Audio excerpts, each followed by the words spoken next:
Hello, good morning, नमस्कार मेरे प्यारे दोस्तों। 15 मिनट के आज के एक महत्वपूर्ण वीडियो में आप सभी का स्वागत है। आज के क्लास में जो टॉपिक ये है कि उत्तल दर्पण में जो प्रतिबिंब बनेगा वो उसका जो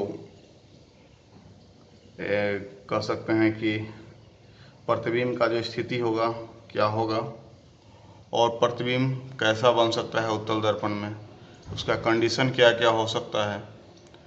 आज हम ये सभी बातों पर ध्यान देंगे और इसी दर्पण को, उत्तल दर्पण को, खासकर प्रतिबिंब के बारे में समझाते हुए टॉपिक को आगे बढ़ाएंगे। ठीक है, इसी में अब वर्धन वगैरह भी आ जाएगा इसी वीडियो में। तो चलिए हम लोग स्टार्ट करते हैं आज के सेशन को। तो सबसे पहले जो आपका है, पहले का जो वीडियो था उस समय हम बता चुके थे अवतल दर्पण के बारे में। जो भी था, प्रतिबिंब के बात रहा, प्रतिबिंब के कंडीशन के बात रहा, वस्तु के कंडीशन के बात रहा, या अवतल दर्पण के उपयोग के बात रहा, उसका यूज कहाँ कहाँ कर सकते हैं, ये सभी के बारे में मैं पिछले वीडियो में आप लोगों को बता चुका हूँ। तो आज के इस वीडियो में उत्तल दर्पण पर चर्चा करते हैं, उसके द्वारा बना प्रतिबिंब पर चर्चा करते हैं और उसका हो सके अगर टाइम बचे तो उसके यूज के बारे में भी देख लेंगे। तो चलिए स्टार्ट करते हैं। उत्तल दर्पण। उत्तल दर्पण में प्रतिबिंब जो बनता है वो कैसा बनता है?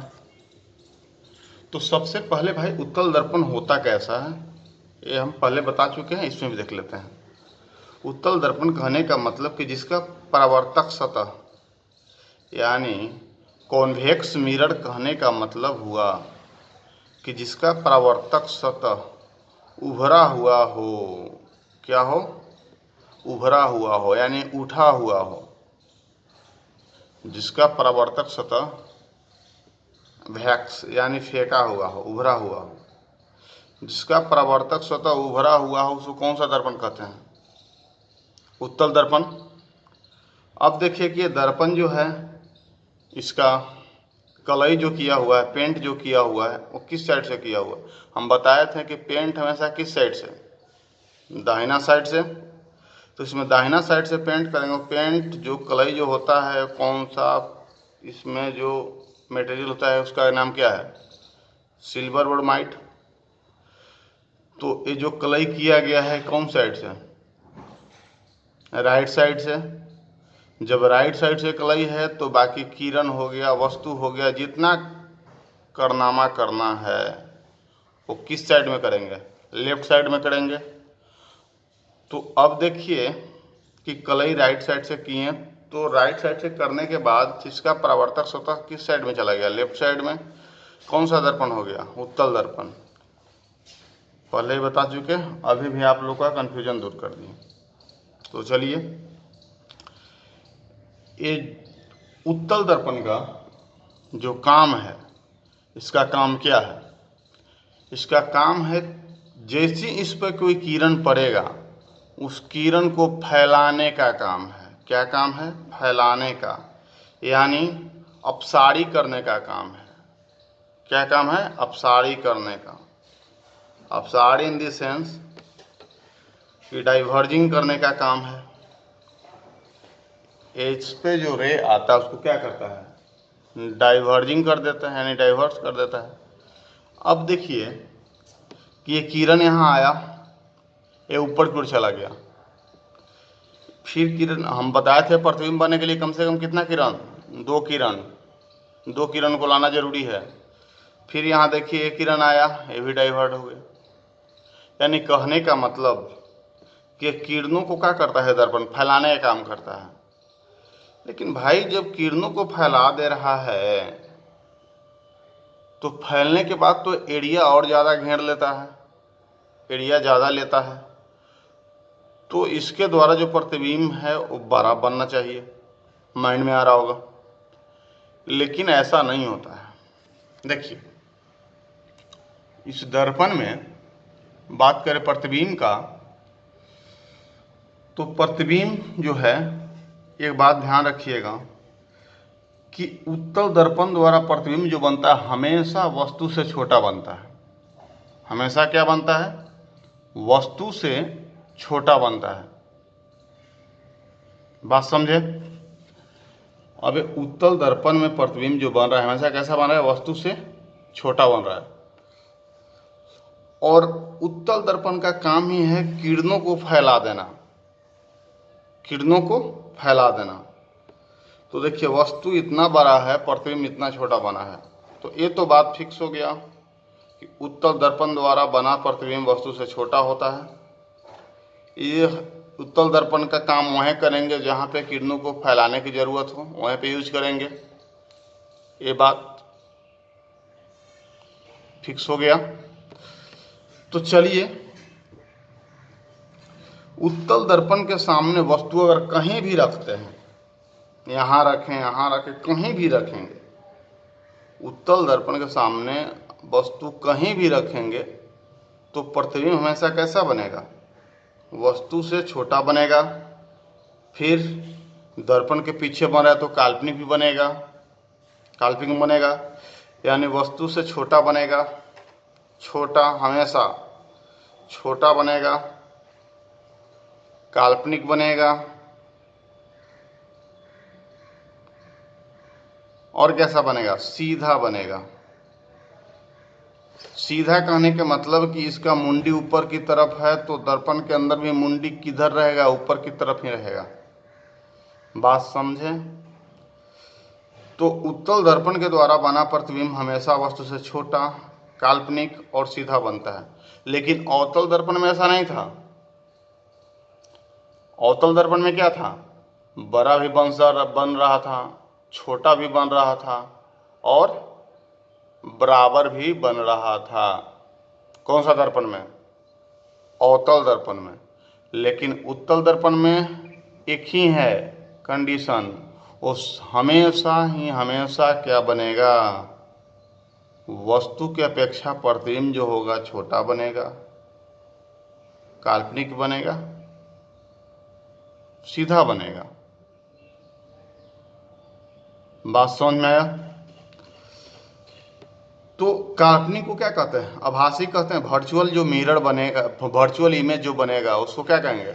आभासी इमेज भी कहेंगे। तो कह सकते हैं आभासी। तो भाई, इससे हमेशा आभासी बन रहा है तो आभासी दर्पण भी कह सकते हैं, अपसारी दर्पण भी कह सकते हैं। किरण को फैला रहा था, अपसारी हो गया, अपसारी दर्पण भी कह सकते हैं। तो पूछ देगा, अपसारी दर्पण द्वारा बना प्रतिबिंब कैसा होता है? अपसारी, अपसारी कहने के मतलब, अपसारी कहने के मतलब कि फैलना। अप यानी उठा, यानी फैला, फैल गया। अपसारी कहने का मतलब फैलना। तो अपसारी दर्पण द्वारा बना प्रतिबिंब हमेशा क्या बनेगा? छोटा, काल्पनिक और सीधा। यह किरणों को फैलाने का काम करता है, ये भी फिक्स है। इस पे जो भी किरण पड़ेगा उसको क्या करेगा? फैलाएगा। तो इसका यूज भी वैसा ही जगह करेंगे जहाँ पे किरण को फैलाने की ज़रूरत हो। जहाँ पे किरण को एक जगह लाने की ज़रूरत हो वहाँ यूज करेंगे, वहाँ यूज करेंगे तो दिक्कत हो जाएगा। तो जहाँ फैलाने की ज़रूरत हो वहीं पे यूज करेंगे। इसकी फोकस दूरी और प्रतिबिंब को दूरी जो होता है, यानी कहने के मतलब कि भाई यहाँ पे क्या फोकस दूरी है और यहाँ से यहाँ के डिस्टेंस क्या होगा? प्रतिबिंब दूरी होगा। तो अब मुझे ये बताइए कि दर्पण के पीछे जो भी होगा हमेशा क्या होगा? धनात्मक। जिन प्रॉपर्टी में आपको बताएंगे धनात्मक क्यों होता है, ऋणात्मक क्यों होता है। यहाँ पे बस इतना समझिए कि दर्पण के पीछे बना जितना भी डिस्टेंस है वो सब धनात्मक होगा, दर्पण के सामने बना जितना भी है वो ऋणात्मक होगा। और कैसे होगा वो आगे बताएंगे चिन्ह प्रॉपर्टी में। तो दर्पण के पीछे बना है तो प्रतिबिंब दूरी क्या होगा? धनात्मक होगा। फोकस दूरी भी भाई अभी तक अवतल दर्पण में क्या होता है? धनात्मक, ऋणात्मक हो रहा था, लेकिन इसमें फोकस दूरी भी क्या हो रहा है? धनात्मक। अब कहे त्रिज्या भी इसका क्या होगा? धनात्मक। वक्रता त्रिज्या भी क्या होगा, धनात्मक। प्रतिबिंब को हमेशा कैसा बनाएगा, सीधा तथा छोटा बनाएगा। बात समझ में आ गया। और भाई जो जो बोल रहे हैं टॉपिक वाइज, मतलब पॉइंट बाय पॉइंट बोलते जा रहे हैं, उसको कोशिश कीजिएगा लिखने का, कोशिश लिखने का करना है। इसका आवर्धन का, अच्छा आवर्धन बोलें तो आप लोग का माइंड में आया भाई अभी तक तो आवर्धन का नाम लिए नहीं थे, आवर्धन है का एक कहाँ से आ गया। तो आवर्धन देखिए, आवर्धन होता क्या है, ये वस्तु दूरी और प्रतिबिंब का जो डिस्टेंस है, बात समझें, ऑब्जेक्ट डिस्टेंस और इमेज डिस्टेंस, यानी वस्तु दूरी और प्रतिबिंब का जो दूरी है, ये दोनों का जो अनुपात है वही क्या कहलाता है, आवर्धन कहलाता है। बात समझे, वस्तु और प्रतिबिंब के दूरी के अनुपात को हम क्या कहते हैं, आवर्धन कहते हैं। अब ये भी कह सकते हैं, और इसको ज़्यादा डीप में आगे बताएंगे, फिलहाल इतना ही समझिए कि वस्तु दूरी और प्रतिबिंब के दूरी के अनुपात को क्या कहते हैं, आवर्धन कहते हैं। तो पॉइंट बाय पॉइंट आप लोग लिख लीजिए या स्क्रीनशॉट ले लीजिए।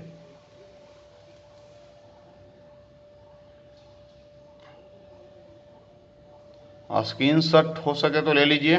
क्या, उत्तल दर्पण के सामने वस्तु कहीं भी रखी हो, प्रतिबिंब हमेशा कैसा बनेगा, छोटा, काल्पनिक। काल्पनिक को ही क्या कहते हैं, आभासी कहते हैं, सीधा बनता है, ठीक है। यह किरणों को फैला देता है, अर्थात अपसारी यानी डाइवर्जिंग का होता है, हो गया। इसका फोकस दूरी, प्रतिबिंब दूरी हमेशा क्या होता है, धनात्मक होता है, हो गया। अब देखिए, यह प्रतिबिंब को सीधा तथा छोटा बनाता है।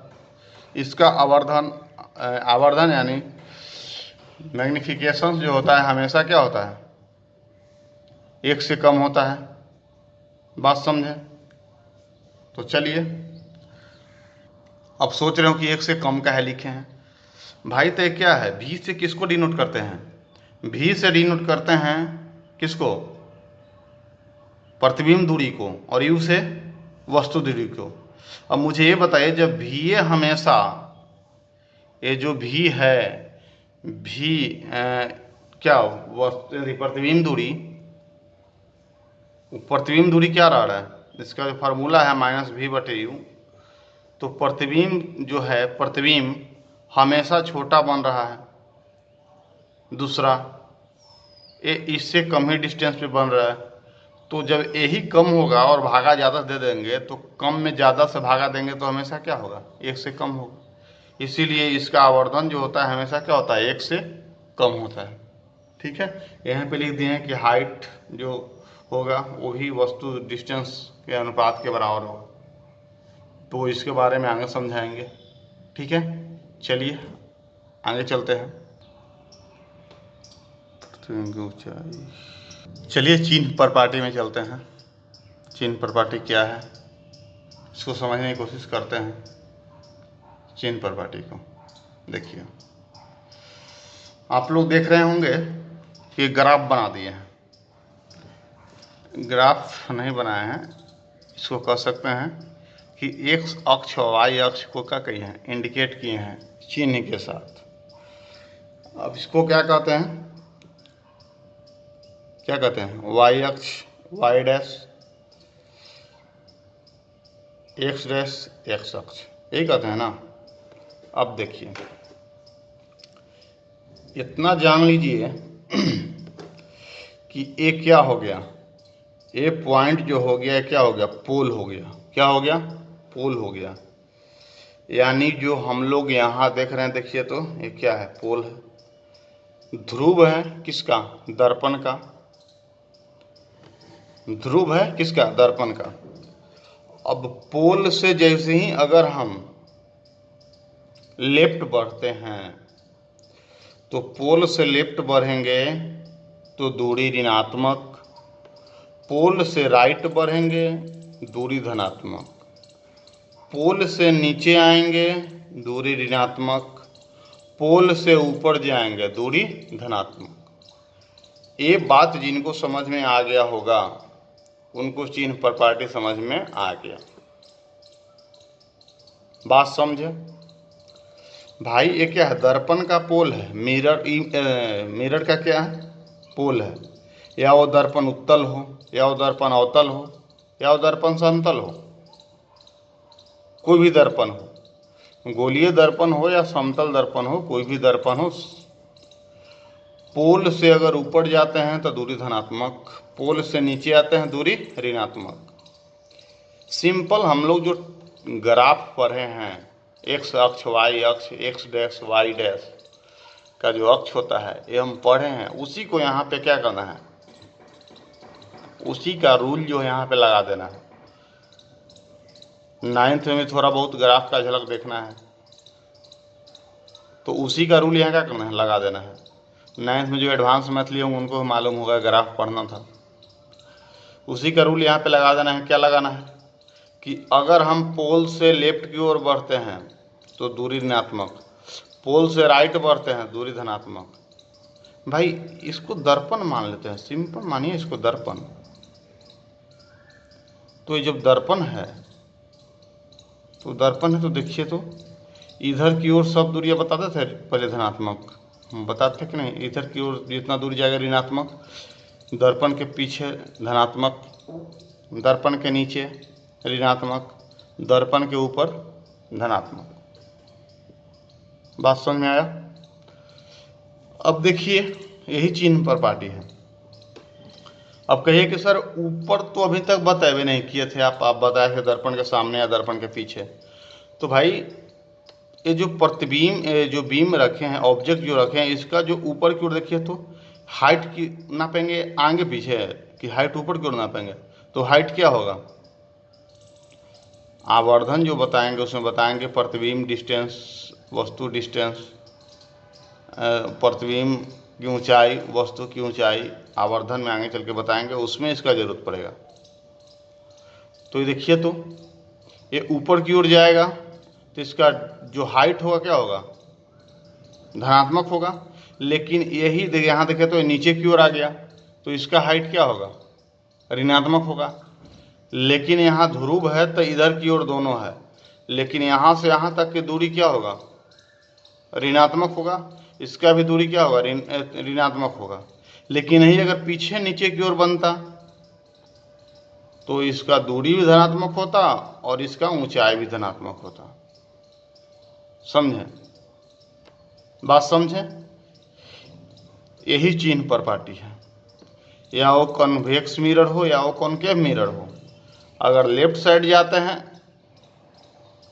ऋणात्मक, राइट साइड धनात्मक, ऊपर की ओर धनात्मक, नीचे की ओर ऋणात्मक। बात समझे? यही है। अब देखिए,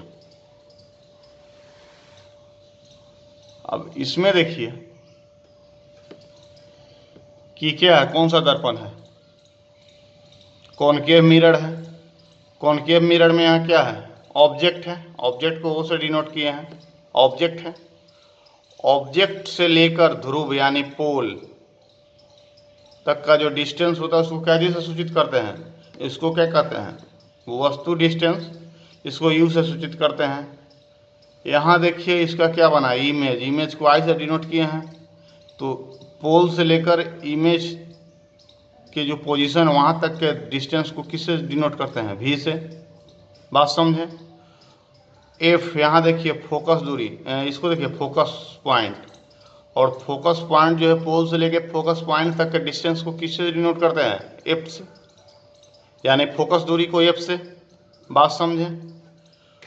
तो मुझे ये बताइए कि ये पोल से अवतल दर्पण में पोल से जितना जो कारनामा हो रहा है सब किधर की ओर हो रहा है?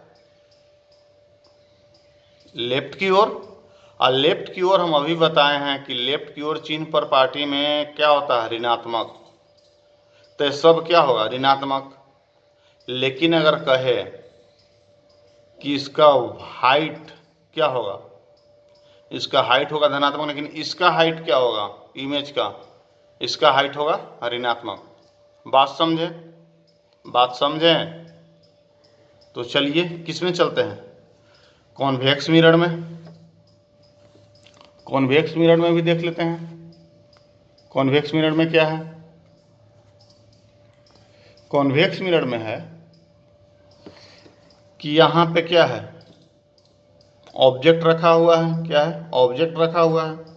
और यहाँ पे क्या है, इमेज बना हुआ है। इसका यहाँ क्या होगा, फोकस जो पॉइंट है वो होगा, और यहाँ पे क्या होगा, सेंटर ऑफ कर्वेचर होगा। होगा? तो मुझे ये बताइए, ये क्या हो गया, पोल हो गया। क्या हो गया, पोल हो गया। पोल हो गया। तो यहाँ से लेकर यहाँ तक की जो डिस्टेंस होगा, पोल से लेकर वहाँ तक की जो डिस्टेंस होगा, उसको क्या कहेंगे? यहाँ से लेके मान लेते हैं यहाँ तक की जो डिस्टेंस हुआ, उसको क्या कहेंगे? क्या कहेंगे? भी कहेंगे। तो भी से किसको डिनोट करते हैं? वस्तु के थी इमेज की जो दूरी है उसको। लेकिन यहाँ से लेकर यहाँ का जो डिस्टेंस होगा उसको क्या कहेंगे? यू कहेंगे। यू से किसको डिनोट करते हैं? प्रतिबिंब के थी वस्तु के दूरी को, वस्तु दूरी को। अब बताइए, यहाँ से लेकर यहाँ तक की जो डिस्टेंस होगा उसको एफ, फोकस दूरी। और यहाँ से लेकर यहाँ तक की जो डिस्टेंस होगा उसको क्या, वक्रता त्रिज्या आर। बात समझ में आया? बात समझ में आया? लेकिन भाई ये दर्पण के पीछे है, यानी लेफ्ट साइड है, तो चिन्ह प्रपार्टी में क्या बताएं, सॉरी राइट साइड है, तो चिन्ह प्रपार्टी में क्या बताएं, राइट साइड जो भी आएगा धनात्मक, लेफ्ट साइड जो भी जाएगा ऋणात्मक, ऊपर की ओर जो भी जाएगा धनात्मक, नीचे की ओर जो भी आएगा ऋणात्मक। तो जितना जो देखे तो ऊंचाई है किधर जा रहा है, ऊपर की ओर जा रहा है, तो क्या हो जाएगा, धनात्मक। वस्तु दूरी ऋणात्मक, प्रतिबिंब दूरी धनात्मक। यानी कहने के मतलब वस्तु दूरी सिर्फ और सिर्फ क्या होगा, इसमें वस्तु दूरी क्या होगा, वस्तु दूरी हमेशा ऋणात्मक, बाकी सब क्या होगा, धनात्मक। वस्तु दूरी ऋणात्मक, बाकी सब धनात्मक। लेकिन वही अगर अवतल में देखा जाए, अवतल में देखा जाए, तो इसमें प्रतिबिंब के जो ऊंचाई होगा, सॉरी वस्तु के जो ऊंचाई होगा, वस्तु की ऊंचाई सिर्फ और सिर्फ धनात्मक, बाकी सब ऋणात्मक। वस्तु के ऊंचाई धनात्मक, यानी वस्तु की ऊंचाई क्या होगा, धनात्मक, बाकी सब ऋणात्मक। इसमें लिख देते हैं, वस्तु की ऊंचाई क्या होगा, धनात्मक,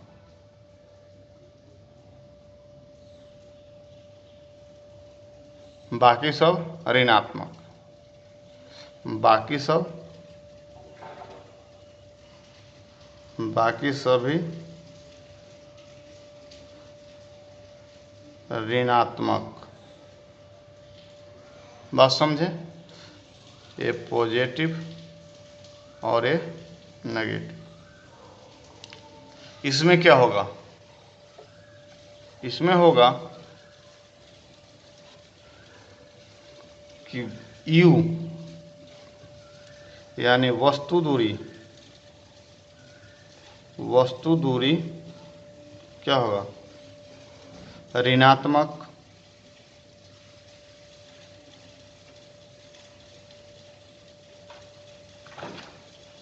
बाकी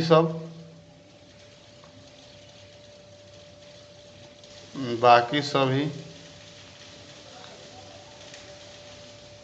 धनात्मक होगा। बाकी सभी धनात्मक। बात समझे? धनात्मक है का मतलब पॉजिटिव।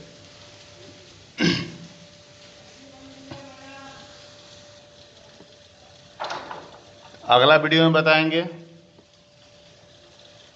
नहीं इसी वीडियो में आपको उत्तल दर्पण का जो होता है उसके प्रतिबिंब का जो क्या क्या कंडीशन बनेगा वो बताए थे, उसको लिख भी लीजिए कि अगर वस्तु का स्थिति ध्रुव पर है यानी पोल पर है तो प्रतिबिंब भी कहाँ बनेगा, पोल पर ही बनेगा। कैसा बनेगा, आभासी बनेगा, और आभासी है तो भाई सीधा होगा। आभासी प्रतिबिंब कैसा होगा, सीधा होगा, यानी काल्पनिक प्रतिबिंब कैसा, सीधा होगा।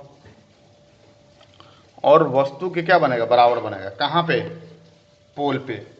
पोल पे ही एक ऐसा कंडीशन है जो कैसा बना रहा है, वस्तु के बराबर।